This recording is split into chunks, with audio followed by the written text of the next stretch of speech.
Hello, it's Maura from Do Money Like It Makes Sense. We are going through our financial pyramid, deconstructing it layer by layer. We're on the financial foundation today, and we're doing the personal directive. I am not a lawyer, get professional advice, and we are talking about personal directives today. The will and power of attorney have been reviewed previously, and you can find those on my YouTube channel at Do Money Like It Makes Sense. Will and power of attorney. Quick review. A will is a document that informs your estate and beneficiaries what your wishes are upon death. A power of attorney is a legal document that gives someone else the authority to make financial decisions on your behalf while you are alive. What is a personal directive?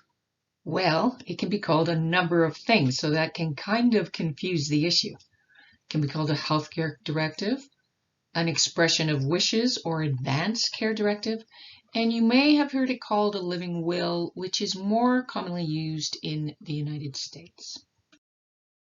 What is a personal directive?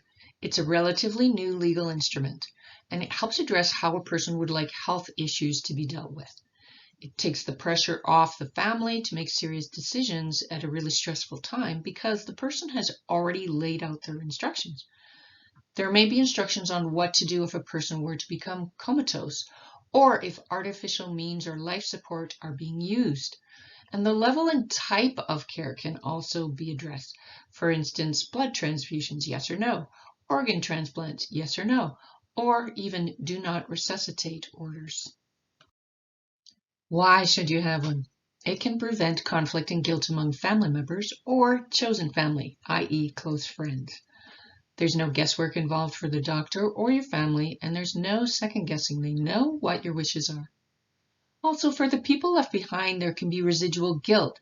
Maybe they didn't do enough, or maybe they did too much and they forced the ill person to do all kinds of tests and invasive treatment.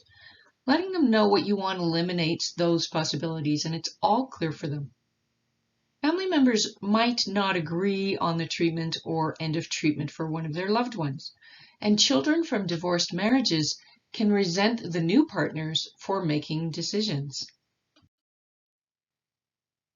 This all sounds messy, and it is messy. So timing is everything.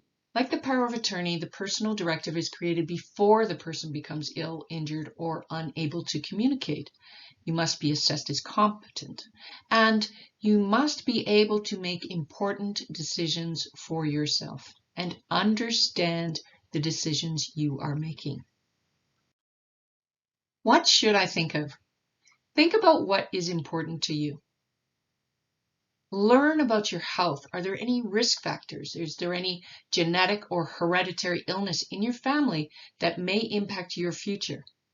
Decide on your decision makers, one or more than one, and they need to be willing and able to speak on your behalf when you cannot, and follow through with your wishes. It should be someone you trust. Talk about your values, beliefs, and your wishes. Thinking about them is one thing.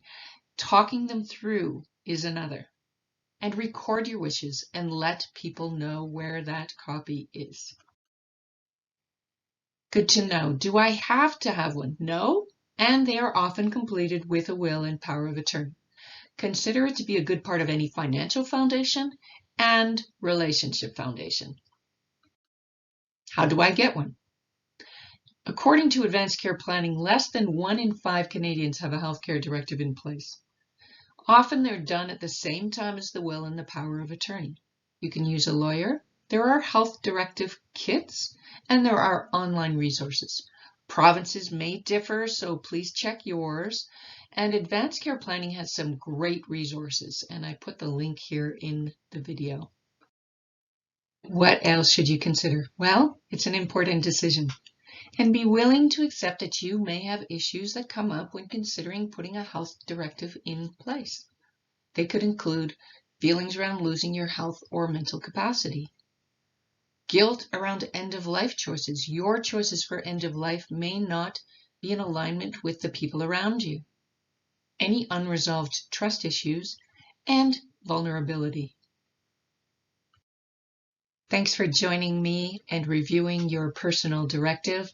Again, we're on the financial foundation, and as we walk up this pyramid, we are going to be able to put more and more things in place that are going to give us a strong financial future. I'm Maura from Do Money Like It Makes Sense.